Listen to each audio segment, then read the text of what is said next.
All right, welcome into an emergency podcast episode. I think we're live here too, if I am not mistaken. Breaking news, Zolgad and Declan Goff. It's Judd's Hockey Show. If you're not familiar, we appreciate you tuning in to watch us. If you are expecting us to do this show after you heard the news that's been made official. The Minnesota Wild and Kirill Kaprizov have agreed to the contract that was sitting, I think, on the table in front of Kirill for like the last 2 months. Was. A 5-year, $45 million deal. So it's 5 times 9. Kirill Kaprizov is signed, sealed, and delivered now, with the Wild reporting for the start of training camp on Wednesday, which is tomorrow. And then they're going to be on the ice on Thursday. Hell, they play an exhibition game on Saturday. But the most important piece of offseason business, which should have been done months ago because Kirill Kaprizov had zero leverage and didn't get done, now is complete. Declan Goff and Marco Rossi, Matthew Boldy, and this crop of young players who the Wild is obviously very high on will now have the Calder Trophy winner from the 2021 season, Kirill Kaprizov, in training camp at some point soon, probably not tomorrow. But I guess at the same time, I'm perplexed why it took so long, and I guess I'm glad it got done. But this is a definite win for the Wild to have held firm here and gotten 5 years, because he wasn't going to do 8 and they weren't going to do 3. And I'm sure they said at some point in time, the Kaprizov camp said, what about 4? And Bill Guerin, good for him, held firm. And I think he gives the player a very fair contract and keeps the player for a pretty good term. I agree. You knew you weren't going to get him for 8. You didn't want to settle with a 3-year deal. The 5-year contract, $9 million per.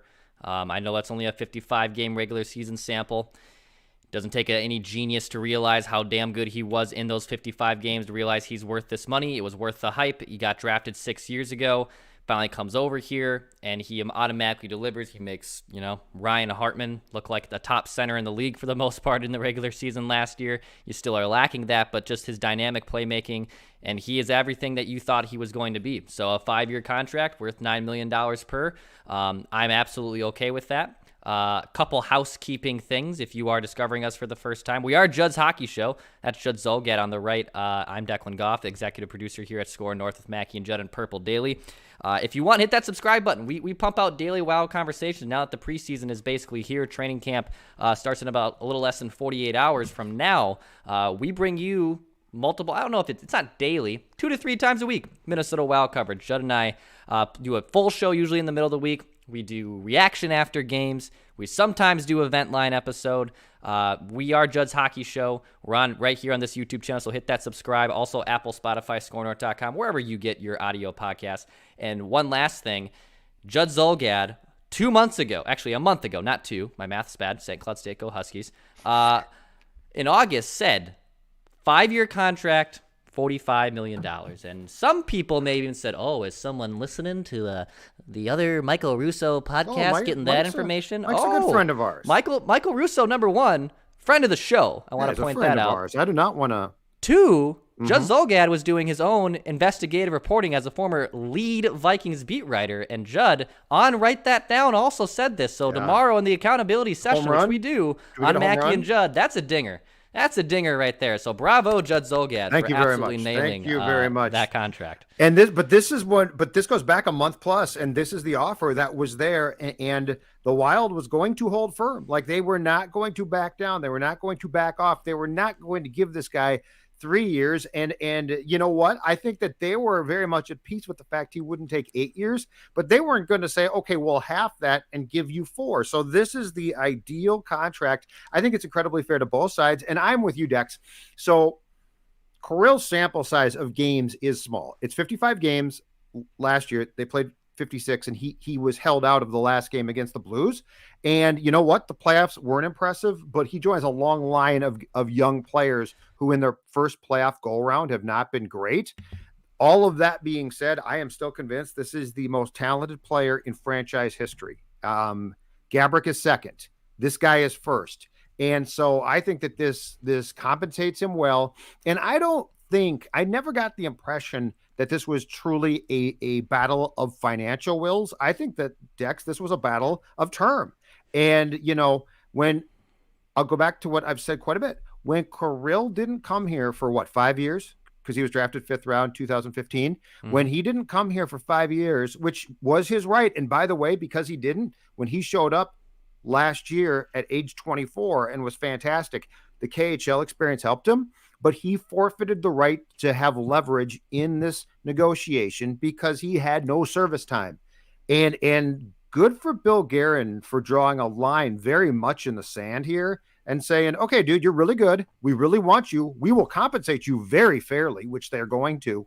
But you're not going to sweet talk us into saying, well, here's a 3-year contract to walk you into free agency, and therefore, go sign with the Kings or the Rangers. I don't know, but to me, this is a very good sign as far as how this team is being run now. Of you've got a star player, you're going to take care of said player, but you're not going to get pushed around by said player. And we've certainly in recent times seen some wild executives who have had a different outcome, right? A different outcome of, oh boy, this guy's sort of controlling things. And the fan base was like, is that really good? Is that smart? This definitely, to me, indicates again that the people who are supposed to be in charge of certain things with this franchise now are, and that's a very different feeling compared to what we had going back to Fletcher, not Fenton, because he was here for half hour, but going back to the Fletcher tenure, this feels very different. People are being let go, people are being retained on sort of the team's terms as well. I like the message that's being sent here from the franchise. Absolutely. I kind of felt like Bill Guerin was basically living Groundhog's Day for the last month and a half on every single radio, TV, or any medium appearance he did. He said these things take time. He said this will be patient, and the offer's basically essentially on the table, and we'll get this done. The framework of the deal is going to get done. Bill has held out as a player before during his tenure, said it was a mistake, and he knew eventually Kirill Kaprizov was going to sign. I think mostly the majority, if you want to make a pie chart of confusion, not pie chart of blame, because this contract is signed, but pie chart of confusion of why this deal took so long, I would say it was probably 95% agent and 5% Kirill. There's no way that Kirill did not have some type of say in the reason why this took so long. It's his money. It's his contract. It's his time to cash in. But for whatever reason, Ari Gold over there, his agent, wanted some type of hardball and some type of long, drawn-out negotiation, and this took forever to get done. So, yeah, I think you put it mostly on the agent for it taking so long. And now it's done. So I'm totally okay with this. And, yes, to your point about this new regime, I think Bill Guerin is a pretty wise dude. Want to talk about friend of the show? He might be the best friend of the Judd's Hockey Show. He's been on with us numerous times, and he could be joining us in a few days. I said Judd's Hockey Show, of Judd's Hockey Show. I was just say, specifically, Score North, the family involves. Yeah. We got in the family, we got Gerson, got Billy Guerin. Exactly, yeah. Derek Falvey used to be in the family. I'm not sure he still is. I try to be the Tom Hagen of this group, orchestrating all these friends of the show, and it's pretty difficult. You're doing a good job. Yep. But I trust Bill Guerin. Yes, I do think the right people are in place here. Dean Evison is a solid coach. Yeah, you're still lacking a center. That's still obvious. And Marco Rossi could be it. I know you're at the Prospect Showcase on Friday. Yeah, we can talk about that in a second. Yeah. And I know we can probably mention that a little bit here. And you're back in the Central Division. You're not in that weird Discover card division that it was last season with the California team. So this won't be exactly the same type of path it was where you were the second or third team to clinch a playoff spot like you were last season. I don't envision that happening. That being said, this is great news. It's still going to take another week for him to basically get over here. He's going to have to quarantine. He has to make sure he has one of the CDC-approved vaccines. That's what I was going to ask you. What vaccine does he have at this point? Because there's a Russian one that doesn't count. Yeah, there's been speculation, I believe, from our friend Michael Russo that he has one of the Russian ones that it's slipping my name, but not the Pfizer or Moderna, and he might end up having the Pfizer or Moderna, but the Wild are 100% vaccinated. At least that's what was the word the other day. The NHL, surprisingly, Judd, has something right, and it is vaccinations. So he will have to vaccinate. He'll have to quarantine. He probably won't hit the ice. What is it, September 21st? He's not going to hit the ice anytime in the month of September. I can probably tell you that much, at least with his teammates. So there's still a process here, but the good news is he's signed, and we don't have to worry about another holdout any longer than we should have. Yes, and this also now turns the page to talk about where this team is going. And while you are right, and while they didn't make a trade or sign a veteran center, I will tell you this, Declan Goff, in going to the Blackhawks Wild prospect game on Friday night and seeing the Boldy Rossi combination play on the same line, I think Beckman was Oh yeah. The other wing, excuse Yep. me, with Rossi and Boldy. I'm going to tell you right now, Marco Rossi and Boldy, in my opinion, are going to make this team. They're going to be on the opening night roster. And the only question I have is there a chance Kaprizov is with Rossi? I think he might start the year with Eriksson Ek. But Marco Rossi is going to be given every opportunity to make this team and to play. And he is not going to play fourth line. That's been made very clear. He's going to be a top probably 6 guy, but certainly top 9. He's going to play extensively. And Matthew Boldy, to me, on Friday night at least, was the best player on the ice. He was the best player out there. He's going to make this team. He's going to make an impact, and I am not going to be surprised if in what is a loaded rookie class, he is a Calder contender. He was that good. He looks awesome. That prepared to play. And again, I'll go back to the same things that we talked about back in the day with Charlie Coyle and more recently with Jordan Greenway. And Greenway could come closer, I think, to paying this off than Coyle certainly did in a Wild sweater. But Boldy brings a lot of the attributes that you say, power forward / a guy that could eventually play center. So I think you should be very excited about what this team has as far as its youth. I think it finally has some players, beginning with Kaprizov in 2021, who are going to impress you. Absolutely. And even as Jacob Humphreys points out in our YouTube comment section, I have another comment to get to here in just a little bit, Judd, on the update of the Kaprizov news. But he says a Kaprizov, Fiala, Rossi line at some point sounds damn good this season. Last year during the shortened season, I think it was mostly me. You and I were discussing a lot of, hey, put these two on the same line, that being Kaprizov and Fiala. You don't have a lot of firepower, put it all out there on the same line. And they dabbled with that a little bit. Not as much as I would have liked them to see. And I wouldn't mind them spreading out the wealth, but if sometimes you got to go top heavy. So there could be situations during games where you do see Rossi, Fiala, and Kaprizov on the same line, and Wild fans should be very, very excited about that. By the way, Judd, it sounds like Kirill Kaprizov is in North America. Both Michael Russo and Dave Mincitani of the Pioneer Press have reported he's in North America, so it sounds like he'll actually be able to get here to Minneapolis within maybe even by tomorrow.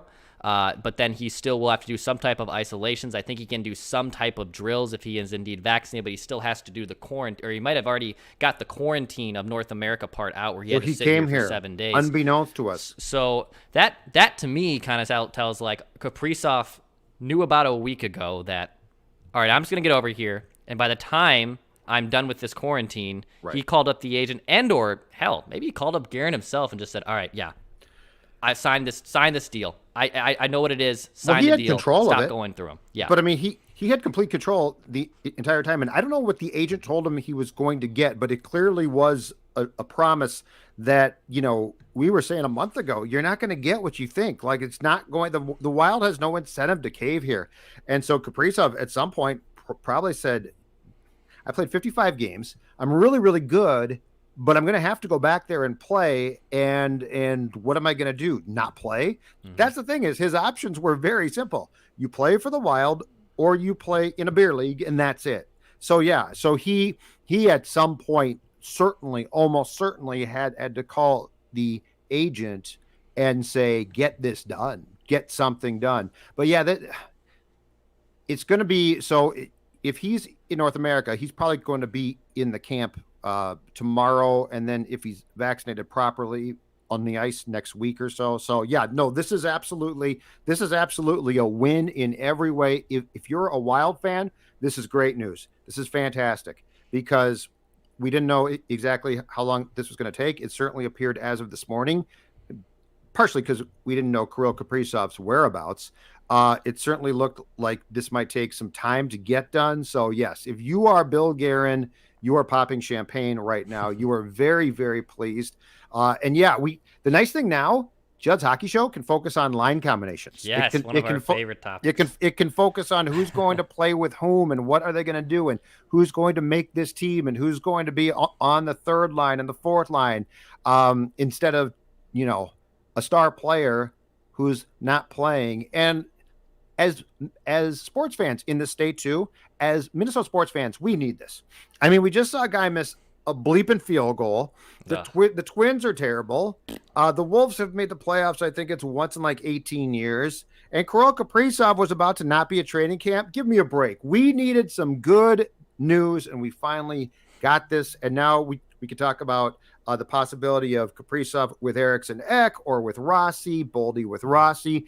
There's a lot of things to like here. I'm not saying that this team is going to make a run at a Stanley Cup. And you're right. The division's going to be tougher. They're going to be in more of a predicament where you're not a shoo-in to make the playoffs. But all of that being said, I think the more I watched on Friday night and saw the young core players who were coming up, I thought to myself, they've got a chance here to replace some of the older players with some really nice, young, and probably most importantly, outside of Kaprizov, cheap talent. Not cheap as in bad, but Rossi's contract, reasonable. Boldy's contract, right? And so this is going to, cap-wise, at least with those players, set you up to probably get very favorable results for the price that you're ultimately paying for them, at least for the now. No, absolutely, and that's how the Wild are gonna have to build out their roster with the dead cap hits. Craig Forsberg here says on our YouTube comments, let's not forget about the magic Zuccarello and Kaprizov had last year. Yes, those two were damn good. No, that's what we're saying. If you find the number one center, or if Marco Rossi's it, well, my God, let's go, roll Tide. I'm ready to watch the Wild. It's Eriksson Ek, and it probably might be Ek. It's going to be Ek. So I can see that. I can see that as well. It's still going to be more difficult to build out a full roster in free agency now that these dead cap hits will come into play in years 2, 3, and 4 of the Parise and Suter buyouts. I believe I saw, which has been like the worst kept secret in the world, that Zach Parise has signed with the New York Islanders, so that's basically official now. Suter goes down to Dallas strictly so he can play the Wild 5 times a year. And that pie chart, that's 100% the reason why he went to back. Dallas. He wants his revenge. He's a vengeful dude, so I'm not surprised by that. The former GM got fired and wants his revenge. And Rossi and Boldy, though, being cost-effective guys, their next bridge deals will also, no matter how really, unless they're both as good as Kirill Kaprizov, their next bridge deals are basically still going to be very affordable contracts. That's how you build out this roster right now. You have to rely on those prospects. I've been vocal to you that I just think you have to be so careful of what prospects can do immediately, and you have to have a little bit of tepid expectations that they're not going to step in and be Kirill Kaprizovs right away the second they hit the ice. Kirill Kaprizov was 23 when he took the ice, right? Marco Rossi is 20 years old and hasn't played in a regulation full hockey game in a year. Matthew Boldy is coming off a successful college career, but still has yet to play in an NHL regular season game. So we need to have tepid expectation with those guys, but they need to have immediate contributions from them if the Wild are indeed going to make a run to the Stanley Cup. I will say this right now, after watching him play on Friday, and I understand that he was playing against prospects as well, but I will tell you, Declan Goff, to write this down. It's a little bit difficult to, but I will tell you to. In my opinion, Matthew Boldy is far more Alex Tuck than Charlie Coyle. He's more Tuck. He's got more fire. He's got more game. Coyle always had the promise, I felt, but didn't fully deliver. And part of it was because I still to this day don't like the fact that he was a center for 3 weeks and then he was a wing. I think Boldy's going to play wing, and I think when I watch him play, I see more Tuck there. So that's the one good thing. And look, nobody's going to be in 2021-22 Kaprizov, okay? I totally get that. That's not realistic. It's not going to happen. These guys don't have the same skill set or the same game. And again, I'll go back to what I keep saying is I think Kirill Kaprizov's the most talented player in the 20-plus year history now of this franchise. So I'm not trying to compare him to Kaprizov, but I am saying in Boldy, I see a player who is far more of what Tuck has become than what Coyle didn't become. And Charlie Coyle now in Boston is a very serviceable, nice player, but he never delivered on the true promise, right? The consistency and all of that. I think Boldy has that. Rossi really intrigues me because he's got a really interesting skill set. And I don't know how immediate the impact is going to be, but when you watch him play, it's enticing. And there are things I can see why the Wild has some hope that he's going to make the opening night roster and contribute. Not Kaprizov contribute, but contribute. So I'm very, very intrigued by what we're going to see. And I do think that as this team now officially turns the page on the Parisi and Suter eras decks, we are going to get a product that's going to be much more, it's going to be much easier to put our arms around and embrace it, if that makes sense. Absolutely. I'm excited to watch this next era of Wild players. They took a shot from the Parise Suter era, that being the 2012 to 2017, 18 era. You only had 2 first-round playoff wins. Look, it was nice making the playoffs a whole bunch, but you didn't really have much playoff success. Last season, you took a very good Vegas Golden Knights team to 7 games. I mean, look, the Wild wanted to match up with Vegas, and it looked like they were going to be dead in the water down 3-1. They rallied, and they forced a Game 7. But at the same time, it was a interesting spot for them. So we'll see what happens. Yep. So Kirill Kaprizov, 5 years times 9. It's a fair contract. It's a contract that probably could have been done weeks ago, but that's fine. It gets done on the eve of the Wild reporting for training camp. They report and do their off ice work tomorrow. They will take the ice on Thursday, and as I talked about, they will play actually an exhibition game in St. Louis, I believe, on Saturday. Final thoughts, Dex? Final thoughts is I'm excited that the Minnesota Wild got this guy done, man. That's what I'm most excited about. I'm excited that we get to deal with this, so we don't have to deal with this anymore, and now we get to talk about our favorite thing line combination. So I'm excited, dude. I got a note from a guy here on Twitter that says the second coming of the Parise and Suter contracts. He's played 1 year in the National Hockey League. Sophomore slump. Anyone? Look, he might slump at times, but I don't see it. I think Kirill Kaprizov's a player. I think he's a very good player. Yeah. And look, Parise and Suter, when they signed here, were good. I'm not saying that they weren't good. Zach's play has declined because Zach is pretty much fried now. Suter's play, I think, in the Wild's mind, is beginning to decline big time, and there's a chance that we see that this season in Dallas. But I don't have a lot of fear here. I think this contract's very fair. I think this contract's very smart for both sides. And this is not a contract, and I might be wrong, Dex, but this is not a contract that I think anyone is going to regret. And as all the notes say, absolutely cheers your Surly Furious tonight. Cheers your Surlies, because this is, if you're a Minnesota Wild fan, this is a good evening for you. Yeah, man, I'm excited. I'm excited that this is all done.